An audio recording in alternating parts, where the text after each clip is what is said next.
Hello, everyone. Welcome to the Dancing into Brain Health podcast. I am your host, Magda Kaczmarska. Our first episode investigated the connection of dance and speech, specifically from the vantage point of speech production. Today, we continue this journey into the connections of movement, language, and the brain, with an investigation of the mechanisms of motor-language coupling. How does learning action language, coupled with whole body motor engagement using those actions, boost our ability to perceive meaning and recall? How might understanding the interactions between the mechanisms of language and action inform our practice, particularly when supporting rehabilitation of motor function and speech among people living with neurodegenerative conditions? Great. Today, our guest is Dr. Adolfo Garcia. Dr. Garcia is a neuroscientist, neurolinguist, and he's the director of the Cognitive Neuroscience Center at the Universidad de San Andrés, Argentina, Senior Atlantic Fellow for the Global Brain Health Institute, an associate researcher at Universidad de Santiago de Chile. He's also the co-founder of Include, which is a global network for cross-linguistic research on brain health, and the creator of Tell, a speech testing app. A highly prolific researcher, he's authored more than 200 publications and offered 250 presentations, including a TEDx talk with a live audience of 12,000 persons, and several TV and radio shows on the interconnection of speech and the brain. Dr. Garcia is a global voice on the neuroscience of language and has driven innovative research on the study of bilingualism, action language, and speech-based diagnostics of neurodegeneration. Also, he is a dear friend, and I'm delighted to have a conversation with him today. Welcome, Adolfo. Super excited for this conversation. It's reciprocal, Magda. So good to be here and to see you thrive in this space. I've known for a while that you wanted to create a space like this, and we were just reminiscing about early conversations, perhaps even like 2 years ago. So to see you actually doing this and to have the chance of being a part of it is just a treat for me. So thanks a lot. Oh, thank you. And I do want to give credit where credit is due. As some of these ideas were germinating, you were instrumental in them. So thank you for that. My pleasure. And I look to you actually because you also have you're very prolific as well as I mentioned. But to start, I wanted to ask you a little bit about your background. What drew you to this work? What made you interested in neuroscience, specifically neurolinguistics? And since maybe for some of our listeners, neurolinguistics might be a new concept, can you maybe begin by unpacking what that is? What does that entail? Yeah. So the term neurolinguistics is quite self-explanatory in some level. So basically, neuro, brain, linguistics, language, and you care about the interconnection of both things, right? That's like the simplest, but perhaps the fairest form of defining the term and the space. I've always been highly interested in language, always, like since a very early age. I remember learning to fake read. When I was very young, I would memorize passages from comic books and things like that. And when I was maybe 3, I would just memorize. Maybe I don't remember. Maybe it was my dad reading them to me, and I would just listen to them and sort of commit them to memory. And then people would come over, and I would pretend that I was actually reading the stuff, but I had actually memorized it. So I realized that you could have like interesting party tricks based on language. I remember sort of learning and sort of self-teaching how to use a typewriter. There was an Olivetti typewriter back in my first house when I was very young, and I remember just exploring those things. And then the thing with language just kept growing. I would always write. I would always do creative writing. I would always be tracking up jokes and playing with the structure of language, and that's a fascination that hasn't ceased a bit to this day. So there's been, I would say, at some point, academia entered my life, and it was very clear to me that what I wanted to sort of learn about and work on scientifically was language. My first exploits were based on more traditional, sort of the typical linguist kind of thing, where you think about a linguistic phenomenon and you describe it and you try to analyze how it relates to other linguistic phenomena. But it's basically like very armchair solo work where it's you, your reflections, and the books and the papers around you, in a very abstract and theoretical manner. And at some point, the sparked about how this would relate to human biology. Mm. And if right now, Magda, we're able to communicate the way we are, and this is all, or not all, but this is largely driven by sound waves that are coming from my mouth and right now being captured by a microphone and then going through miles and miles of cables, and bits and whatnot, and then they're entering your ear, and there's something there that allows some ideas that I had in my mind to trigger ideas in your mind. Biology had needed to there has to be a role for it here, and that's not something that you really learn about when you work in traditional linguistics. So basically I said, where can you learn about that connection? Well, neuroscience and neurolinguistics and the neuroscience of language, and that was basically that was the start of the neurolinguistics journey. I'm imagining you as a little kid, actually. I can totally see that. I'm playing with words. Meeting you in the Global Brain Health Institute, that was one of the things that drew me to you of the way that you use language. I think it's still very, very interesting and fun. It's clear that you enjoy playing with language.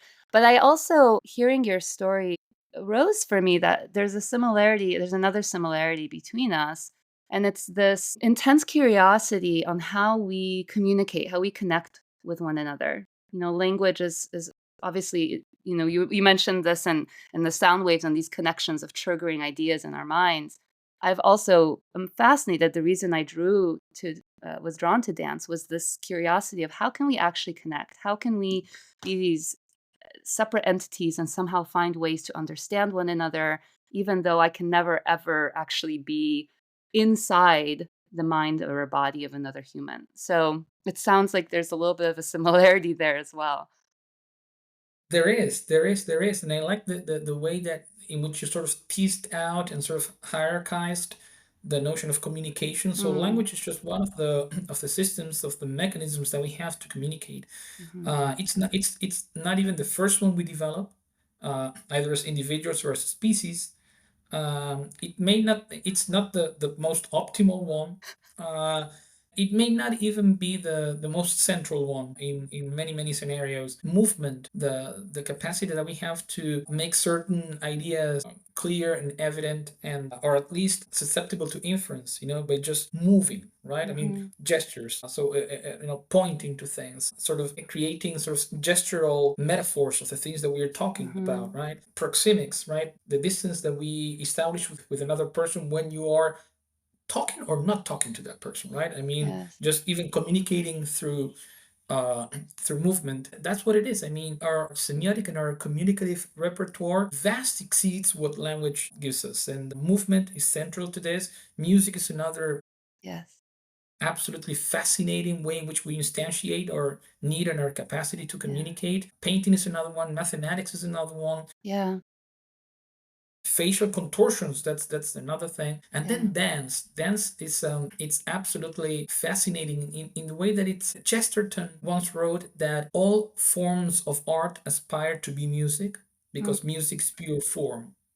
So there's nothing representational when you hear a C note followed by I don't know, by an F sharp, right? It's not that means lamp, right? I mean, there's no such a thing, right? But with dance, and this comes from a very intuitive stance. Maybe you can sort of shed some light on this.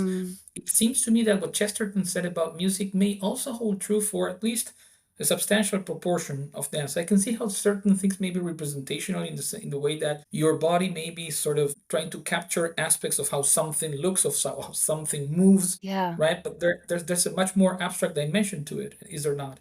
Oh, for sure. Dance can approach meaning if we're looking at it. I think we derive meaning. Sometimes we introduce meaning through the movement, but we can also derive meaning, right? It's also how we perceive. Similarly to what you were saying, your idea, you may be trying to express an idea, but how I perceive it and understand it may be different. And what interests me is how do we arrive on that commonality? Where does that stem from? And I think that interests me in dance because in some ways we could enter it from an abstract standpoint where we're really just working with our relationships through force, time, and space. And then we can also be very intentional with introducing some sort of a narrative, either in how the movement was structured or in actually almost pantomiming, like ballet, for instance, incorporates a lot of pantomime. There's story movements, right? But I wanted to, your connection to music, the quote that you shared made me think about how when I think about dance, I think about it like poetry. My mother is very loves poetry. She introduced me to poetry, and I've always been fascinated with poetry as a form of verbal or language-based communication, which obviously uses and structures words, but sometimes breaks some of the ways that we structure words, and in so doing allows us to arrive into completely novel understanding, whether it's emotional or embodied or representational, spiritual even. And in some of the ways that I think about dance, I see correlations between how language plays within poetry to how our interconnections physically, visually play within dance. I know we got on a tangent, but I like it. No, no, I see it, and the connections are perhaps even more obvious than one would imagine. First of all, Mm, I like the way you put it. It's like two forms of, it's like acceptations of systems that were first developed for something else, and mm, it's very deliberate ways of finding the aesthetic power of these systems. So language mhm, was not developed for aesthetic purposes, let's say, mhm, right? It's not the mm, motivation for language have emerged in our species, right? But then you have this system and you realize that you can do, and when I say aesthetics, I want to be like very, very agnostic to notions of beauty or disgust or joy or fear. I mean, all of this is part of it, right? When you yes. think about dance, there's something like that too. I mean, we developed the capacity to move in certain ways, and we are constrained about not being able to move in certain ways because of our biological endowment, right? And Mhm, also the environment around us, that yeah, sort of compelled us through evolution to develop certain forms of movement that are more conducive to survival or to dealing with the things around us, right? yeah, Than the case would have been if the world around us had been different.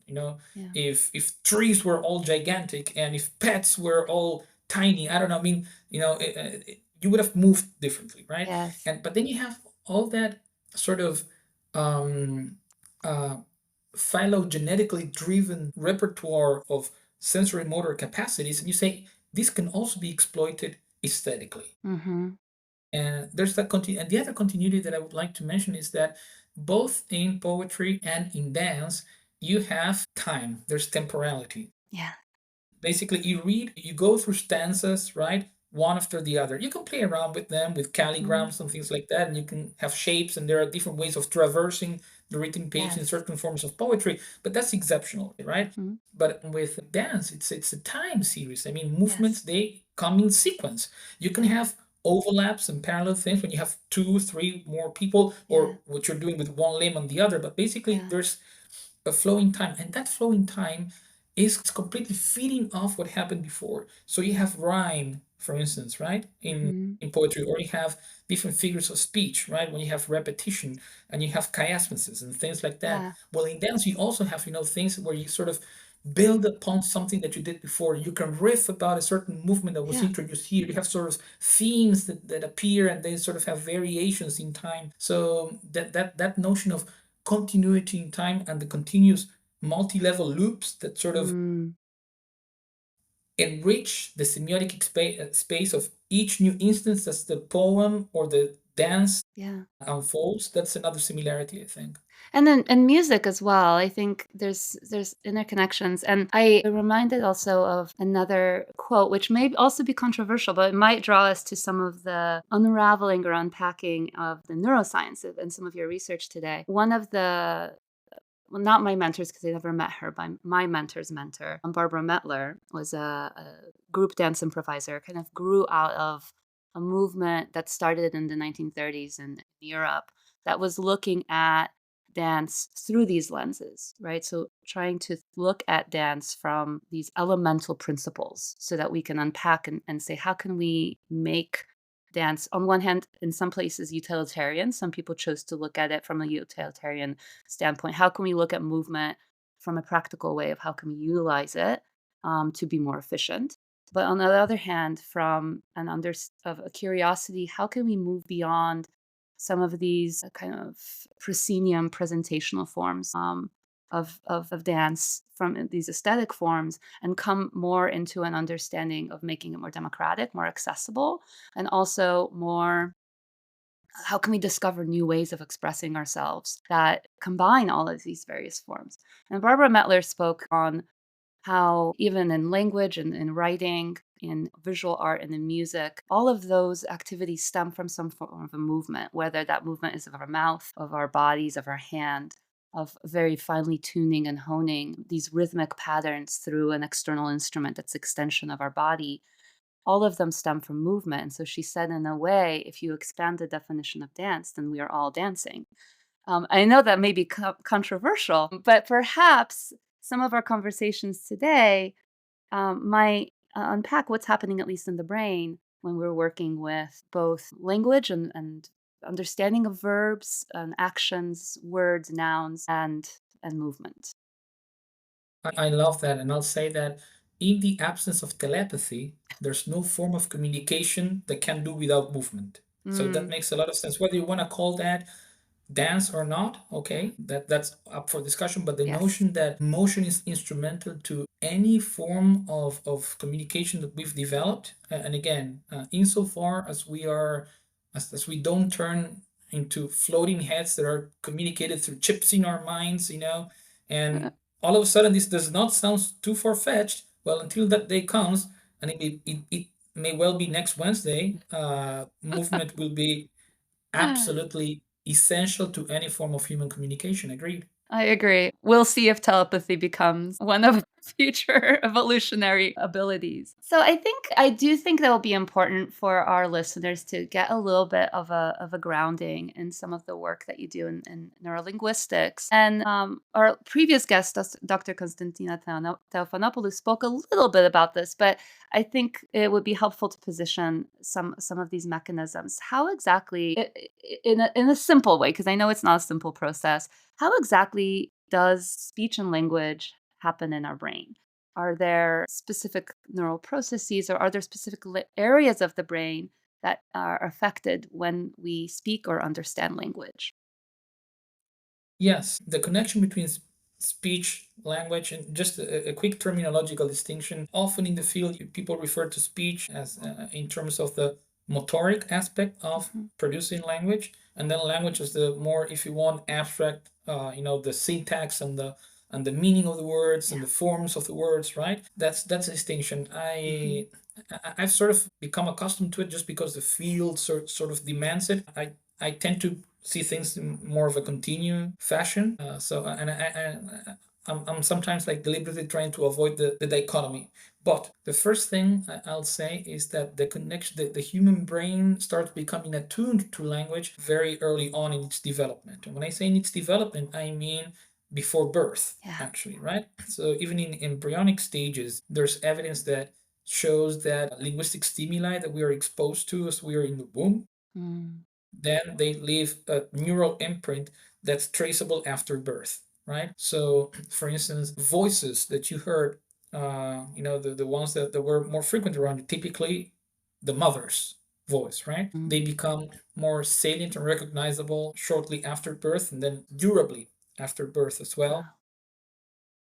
Same thing goes for certain words. So words that you sort of are exposed to repeatedly, when you are developing, they Mm. then become more recognizable. The same is true for musical patterns, by the way. Mhm. There's very, very beautiful evidence of studies with soon to be, well, with pregnant women, sort of one of them being exposed to certain forms of a melody, let's say like the Twinkle, Twinkle, Little Star, right? Mm. And so you have a group of expectant mothers listening to the right version, and then you have another group of expectant mothers listening to one version of the melody where one note is altered.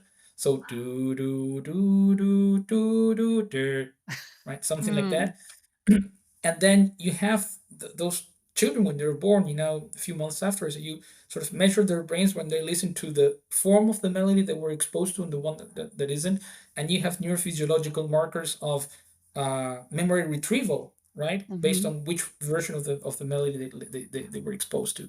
Wow. Um, Language very early on starts invading you. We are a tremendously verbal species. Yeah. I like this little mental experiment. Try to think of moments in your day in which you're not using language, Magda. Oh, that doesn't exist for me because I'm an incredibly verbose You human. talk too much. I You talk talk too too much, my much. friend. You talk too much. But I should listen more. it's very it's very hard to find moments in which you're not talking, listening to someone, reading, writing, or Mm, even just going through your mind with your inner voice, right?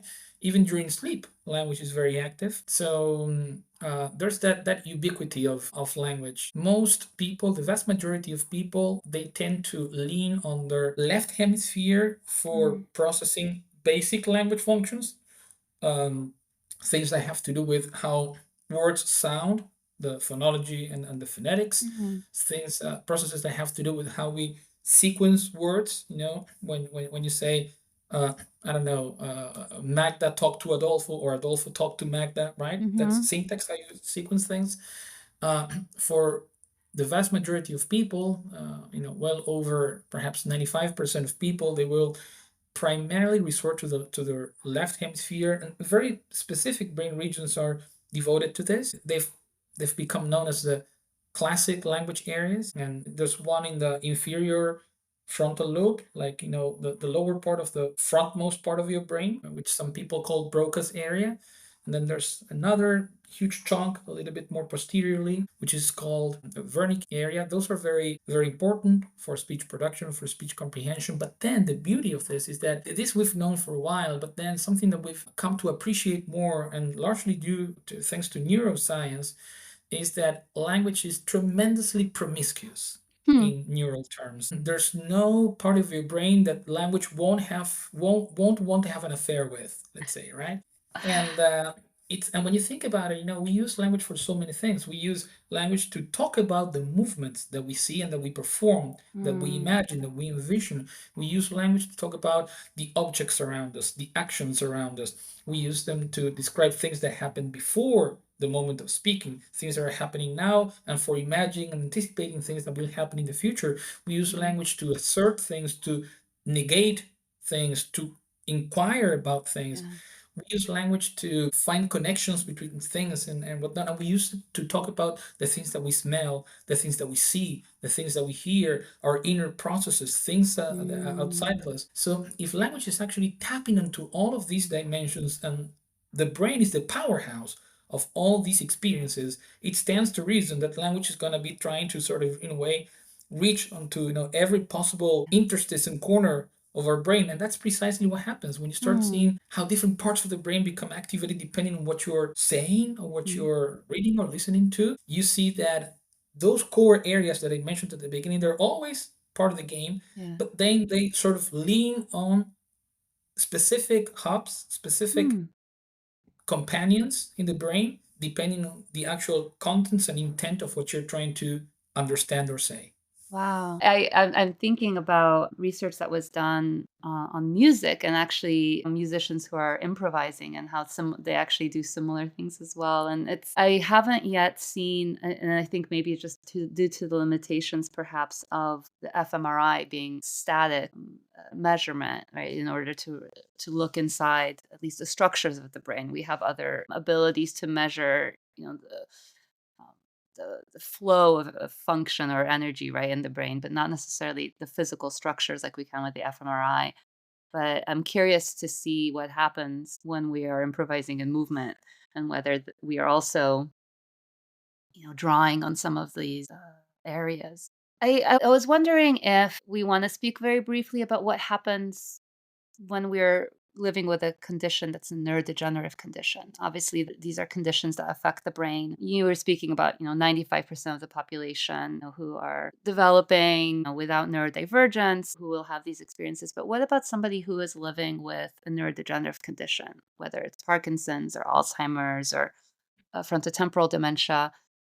How, especially hearing about the fact that a language is connected to so many parts in the brain, how do you notice language being affected, perhaps, for various conditions? Yeah, so neurodegenerative conditions, they are a particular subset of brain disorders that follow from typically the atrophy, in addition to other dysfunctional biological mechanisms of certain brain areas. And what happens with neurodegeneration is that you have these progressive insidious processes where those affected areas, they become more and broader and broader in your brain as the disease progresses. There's no cure for the most prevalent neurodegenerative disorders today, at least Alzheimer's and Parkinson's. And these disorders, each of them sort of has sort of a signature challenge that they entail for people. So in the case of movement, when you think about Parkinson's, right, the most prominent things that come to mind is the difficulties with movement, right? People all of a sudden start moving more slowly, Yeah. or they can't initiate movement in a timely fashion, Yeah. or they become stiff, right? And there's rigidity and things like this. In the case of Alzheimer's, I would believe that most people listening to this podcast now, they think Alzheimer's, and most likely there's this notion creeping in of, oh, memory, right? I mean, memory deficits. Yeah. And that's okay. There are like these, if you will, cardinal symptoms, like the most evidence egregious manifestations of these disorders. But none of these disorders affects solely any cognitive or motoric faculty. Yeah. So it's interesting that with the passing of time, we've sort of moved away from those single deficit sort of conceptions of the disorders to understanding the complexity and the diversity of the deficits that they involve. Yeah. Even in the case of Parkinson's, for instance, there are many cognitive disorders that accompany the disease, and these disorders, they stem from the atrophy of certain brain areas. And today, I was saying that language is very ubiquitous in cerebral terms, right? Yeah.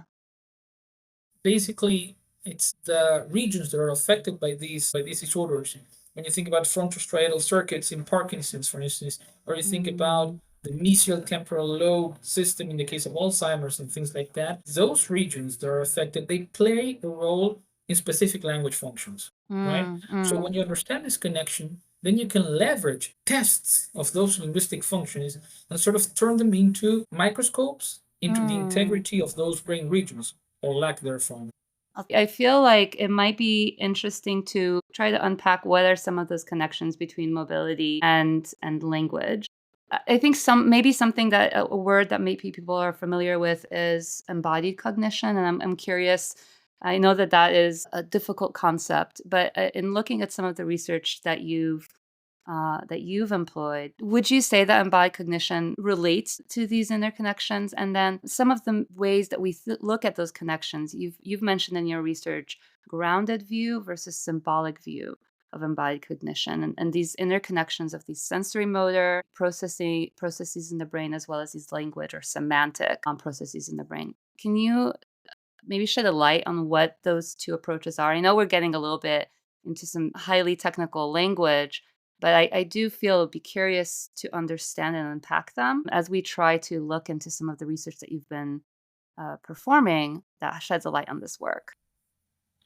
Absolutely. But let's try to do without the technicalities. Okay. Because in its essence, I mean, the notion is, the very notion of embodied cognition is, it's rather intuitive, I should say. The first thing is that, when you think about language and you say, oh, how is it that a person can understand and process language? We all think, well, it's because of the human brain, right? Okay, that makes sense. But the thing is that we're not just floating heads, right? Our brain is embedded in a body, right? And the brain has the structure that it has, and it has the functions that it has, and it has the capabilities and the limitations that it does, largely because of our overall anatomy, right? So the first thing about embodied cognition is to understand that cognition, let's say the overall repertoire, if you will, of your cognitive, affective, memory, attentional, perceptual, interoceptive capacities, they are not just embrained, rather they are embodied, right? Because your brain happens in a certain bodily context. So that's the very first notion to entertain. Once you take a look at that, you can take a look at certain theories of language and the brain, neurolinguistic theories, and something that will be evident if you wanted to think about it this way is that whether those theories are true, are correct or not, whether the hypotheses are accurate or inaccurate, it doesn't depend on your knowing anything about the body. Those theories could be more convincing or less convincing. They could be a more accurate depiction of what languages are not, even if we were only floating heads, right? Yeah. They just think about the brain as this sort of self-contained module with operations, Yeah. but they're completely blind to the body. The embodied cognition, in a way, comes as a challenge to this notion, to this position, and it sort of tries to think about cognition, about our minds, accepting sort of in a very, very fundamental manner that the body matters. And let me just give you like the simplest example and one of the most eloquent ones that we have for this one. It's one that we've sort of done lots of research on. So we were talking today, Magda, and I told you, so when you're dancing, and you lift your leg for this particular movement, right? Yeah. Okay, you just understood what I said, right? Mm-hmm. You just did. Yeah. Okay, so you can think about this. So there are people that will say, well, yeah, Magda understood this because in her brain, she has these symbols with concepts that, when the words that you say, they reach her ear, and then through transduction that ends up activating certain brain cells, they activate those concepts, right? But they are concepts, right? They are abstract in a way that they are some form of representation of meaning, right? And many theories will be very explicit about the fact that those alleged abstract symbolic units, they are sort of self-contained, right? As if your conceptual knowledge of the world were independent of other cognitive faculties and mechanisms. Well, from an embodied cognition's perspective, this is not the case. And something that has been shown is that when people understand something like a sentence like you just lifted your leg, or you kicked the ball, or you ran next to me, or you just applauded the artist, or whatever it might be. Part of what happens in your brain that allows you to understand that is that the very same circuits that are involved in the physical manifestation of those actions, the very same circuits that allow you to physically do this, or to physically lift your leg, or to physically run, they are activated in very distinct forms through the words that denote those movements. Okay. So when you say run, basically, in a way, you're sending an instruction for your interlocutor's brain to fire up the circuits that would allow him to run. Okay. Right? And when you think about it this way, it's phenomenal. Language is sort of a cultural invention we developed as species to implant or reactivate bodily experiences in other people. The same thing is true for words that have olfactory experiences. They will distinctly engage olfactory circuits. For words that denote colors, they will engage systems that are engaged in color processing. We've done studies with words that denote facial body parts, and they will engage the face processing network. So basically, the idea is that we understand language partially through the reactivation of the things, of the mechanisms that allow you doing and processing the things that language alludes to. Okay, so I have a question that's bubbling up for me around this. The examples you gave are ones that are ubiquitous, right? Running, many people, not everybody, run. What if we're speaking about something like archery, for example? And I've never seen archery. I've never seen a bow. I've never performed the act of archery. That's one question. And then the other question is, what if you were born with a disability, for instance, and you had never physically run? I am imagining that people who are paraplegic, actually paraplegics maybe have developed that, so they acquired that disability, but maybe somebody who was born, or maybe a cerebral palsy and has never physically run, will they still understand? I'm imagining they'll understand the word run. But how do we experience that if we physically may never have experienced something? How does that understanding arise? That's your scientific mind coalescing with your artistic mind, coming up with questions that are actually research questions. These are the kinds of questions that then lead to grants and to papers and whatnot, like very literally so. I don't know about archery, but there are some studies that have looked at people who develop expertise in certain types of movements. So, for instance, there are studies that have been conducted with professional volleyball players or hockey players, and you can compare the way in which they process field specific verbs, verbs that denote specific volleyball moves or hockey moves and plays and things like that, and you compare patterns of brain activation between these people and then amateur fans of sport and people who have no contact with the sport, and you can see patterns that are differential. The way in which the words that denote movements of volleyball and hockey, they're processed differently, usually more efficiently, involving fewer neural circuits in those who have sustained experience with both the verbal denomination of those things, but even more so, the actual incarnation and execution of those types of movements. So something to be said about these embodied mechanisms is that they are plastic and experience sensitive. What you do with your body impinges on how you process the words that denote what you do with your body. On the other side of the extreme, right, you can think of these as sort of forms of expert processing, right? Upon developing expertise in a given domain. But then you think about perhaps pathological cases. We've done a lot of studies on Parkinson's disease, right? And like we said, Parkinson's is typified by alterations of the brain circuits that allow you to plan, monitor, execute, and learn bodily movements, right? And of course, the symptoms, they are primarily motoric, right? People shake, or they tremble, they freeze, or they have problems coordinating their movements, or they move too slowly and whatnot. And something that we found is that people with Parkinson's disease in early disease stages, irrespective of the severity of their motor symptoms, and even before other cognitive faculties are affected, they will exhibit very distinct deficits in processing action language. That is to say, words, sentences, or even full texts that focally evoke bodily movement. And it's very interesting because when you think about, first of all, it follows from this embodied perspective, right? So if in order to understand the word run, you're engaging the mechanisms that allow you to physically run, what if those brain mechanisms are affected by neurodegeneration? Well, then the words that sort of call on those circuits, they should be harder to process. That's exactly what happens. And it's interesting to see how this theoretical notion can be then experimentally tested. And once you test it, you can derive a clinical hypothesis and you can say, maybe there's information here, and I can rely on language as sort of a proxy to understand whether motor circuits in the human brain are working properly or not.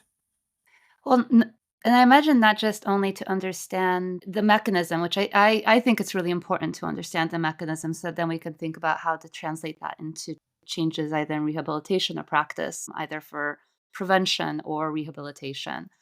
I'm curious in your research, or can you explain first of all how might you study something like this in the brain, and then have you explored ways that by using this understanding of action verb processing, both from perceiving language and perhaps this connection and the sensory motor processes of the action words. Have you looked at this within neurodegenerative or non neurodegenerative models? How have you looked at them and what have you found? How might we be able to then translate this into our practice? Well, we can unpack that later. But first, how have you looked at it? What have you discovered if you have? I like the first part of your question. First of all, I think it's how do you study this, right? I mean, Yeah. how is this not just speculation? Well, you can do it in different ways. Mm. There are certain brain scanning mechanisms that will tell you how much gray matter you have in different parts of your brain. So something you can do is you can test how well people perform on tasks that involve processing action words and maybe non-action words. Mm. So maybe you find, oh, I have these people with Parkinson's disease and they're doing much worse when they have to recognize action words and when they have to recognize non-action words. Okay, then you can say, well, I wonder if this is correlated with how much gray matter they have in their motor circuits, right? Mm. So you can calculate how much gray matter you have in your motor circuits with structural MRI, basically, and then you can correlate your performance in that language task with those values, those counts of how many voxels you have in a structural MRI image. Another thing you can do is in real time, you can have people listen to action words and non-action words and use techniques such as fMRI, which allow you to see which brain regions are being more intensely activated as you're doing something. So you Mm. can say, okay, let me see which are the brain regions that fire up distinctly when people are listening to action words versus non-action words. And you will see a very distinct engagement of the primary motor cortex, the premotor cortex, the supplementary motor area. All these regions are important for you to Mm. plan, execute, initiate, monitor your actual bodily movements. With EEG, which is a technique that allows you to measure electrical activity in your brain, we know that there are certain patterns of brain activity that are engaged when you actually move. So even when you move a finger like Mm-hmm. this, right? So we can have tasks in which you have to move your finger to press a key while you're listening to different words. Mm. And something that we've done in some studies is we've had people, press a key while you're listening to hand action words, grab, applaud, hammer, punch, then Huh. non-hand action words, kick, run, things that you do with things other than Than the your hand, hand. and then non-action words at all, like imagine, desire, sleep, dream, things that don't even involve bodily Mm. movement. And what you see is that those electrical patterns that are responsive to moving your finger, they are specifically altered when you're moving your finger as you're listening to a hand action word, Wow. for instance, right? So that means that there's something in the meaning of the hand action words that is modulating those very mechanisms that are engaged by the physical action of moving, in this case, your finger. Or Mm. something else that we can do is with non invasive brain stimulation, we can quite literally uh, uh, sort of boost or dampen activity in certain parts of your brain. And Hmm. something we can do is we can dampen activity or boost activity in your motor circuits. And something that we've shown is that when you do that, for instance, if you hyperactivate motor circuits and then you have people listen to action laden stories and non action laden stories, they will have a harder time understanding the action laden stories, Hmm. basically because their brain, that their motor circuits are so engaged, they are so hyper activated that they are not optimally available for the conceptual processes that are required for you Hmm. to understand an action story. So as to the how we study these things, it's through a combination of these and many other tricks, let's say. That's fascinating. So, if I'm understanding correctly, and if you're the stimulation of the sensory motor systems, is that replicating what might happen if we're physically engaging in a vigorous physical activity? Would the same sensory motor overstimulation happen in our brain? Would that be kind of homologous to that? We've something we've done also. We've done exergaming studies in which we Mm. have people play sort of Nintendo Wii games, for 1 hour and a half, 9 days straight each day. And so it's a model of motor stimulation, like very naturalistic and very ecological, non-invasive as well. And those people sort of listen to and understand an action story and a non-action story before the exergaming, and then an action story and a non-action story after the exergaming. And what you see is that because of that sustained bodily activity that they've done, that will distinctly affect the way in which they understand actions in stories. Wow. So yeah, the way in which you move affects the way in which you understand language, and the Mm. language that you're exposed to can also impact how you move. So we can measure the speed with which people do certain movements with their hands, for instance, and the speed with which they do them will be affected by whether they were just exposed to an action word or a non-action word. So it's like a bi-directional loop, right? Wow. It's sort of a chicken and the egg kind of Yeah. thing, in which both action and language are reciprocally sort of sculpting each other. So I know that we're having to come up on the end of our conversation. I'm hungry for more conversation. I hope we can continue this again. I have two questions, and I'm battling in my mind which one I want to ask. My first question is whether in spaces where neurodegeneration is happening, where we are experiencing certain deficits or changes, might we be able to apply this? Could we, and which way should we do it? Should we maybe perhaps, in the case of Parkinson's or Alzheimer's, I think Parkinson's, because of these motor symptoms, it may be easier for our listeners to grasp. Would we want to approach individuals through introducing them to action words? Would we want to introduce them to actions that engage those, or do we want to do them together? How would you hypothesize that we might apply some of this in practice? The first thing that we can do is to use tasks that measure how people comprehend or produce actual language as a way to detect these disorders early on.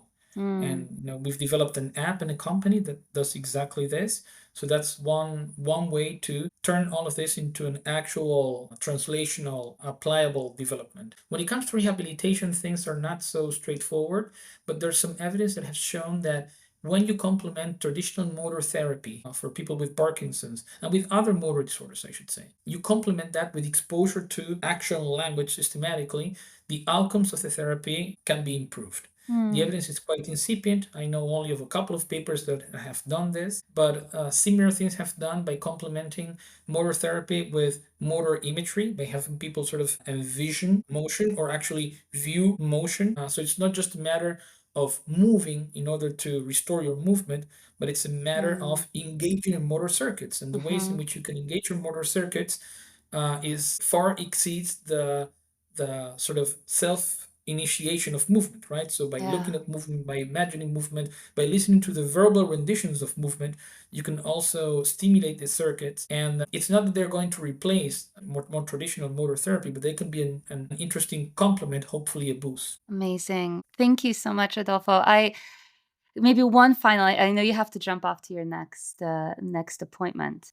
So maybe just one final thing. As somebody who is not just a neuroscientist, many people don't know this, but you're also an incredible musician, a guitarist. What are some of the ways that you see the interconnections of arts and brain health? Um, Like as a very short 1 minute closure. Oh my God. All right, so hard. Multiple ways. Music is something that if you listen to it attentively, it can lead you to processes that are cognitively and effectively engaging, and that's always good for brain health. Music will also regulate your biological rhythms. So, you have a certain rhythm, in your respiration, your heartbeat, your heart rate variability, your electrical waves, your pulse. You're full of rhythms inside, and they have a certain beat to them, which is dictated by your biology. When you listen to music, the beat of those inner processes, they tend to attune, they tend to sort of entrench with the external rhythmic pattern. Music can very, very literally sort of, let's say, change the rhythm of your body, right? Music is a way to connect with others when you find people who share your tastes, or just the fact of being exposed to something that's out there and that sort of aligns your inner bodily rhythms with those of the other person around you. And being in meaningful connections with other people is something that we know contributes to brain health across the lifespan. And typically, the engagement in creative activities, and especially those that sort of take you out of your comfort zone, when you have to learn, how to play this damn instrument for which your hands, they did not develop to, to do things like this, right? And you have to sort of that struggle to develop those sensory motor habits are some of the things that can lead to cognitive resilience as you age. So there are only gains to be derived from music. And even in the worst case scenario, let's say that you don't benefit from any of these things, just the aesthetic pleasure of it will be worth it. Yeah. And most importantly, there's not a single shred of evidence that suggests that any of these things is going to be detrimental to you. Yeah. So, in the most conservative of terms, doing things like this will be good. Worst possible scenario is that may not be as good as it can be, but it will always be good. Okay, one final thought. Why do you play music? I like forms and structures. I like to explore ways to express things beyond words, because language is so limited in the way in which we can convey things. And then these are just rationalizations. There's something with music that defies what I can verbally explain. That thing that happens to you and to many, many, many, many, many people out there, right? Yeah. The visceral engagement with music. There are not many things in life that I derive more pleasure from than a good syncopated progressive metal riff, or a very angular post-tonal improvisation over an altered chord. Those things, they just they uplift me in ways that very few things in life can. It's beautiful, and I hope we can share a riff of yours if you're open to it with our Sure. listeners at some point. I know I've kept you, but I'm so grateful to you, Adolfo. This has been so much fun, so stimulating, and I hope we can do it again sometime because I think there's much more. I know there's much more in that brilliant brain of yours that I hope we can unpack someday. Thank you. It'll be my pleasure. Thank you. Thank you for the invitation. Congratulations on the initiative. This is beautiful and original and so valuable, and I'm just honored to have been a part of it. Oh, and I am honored as well. Have a wonderful day, and until next time. Likewise, Magda. Bye bye. This episode of the Dancing into Brain Health podcast was edited and produced by me, Magda Kaczmarska, and Hilary Brown-Istrefi. The music for this show is the title cut from the album Critical Path by Joe Venegoni and Carl Weingarten. Show notes, links, and resources from today's episode can be found on the Dancing into Brain Health podcast page on Apple Podcasts and Spotify.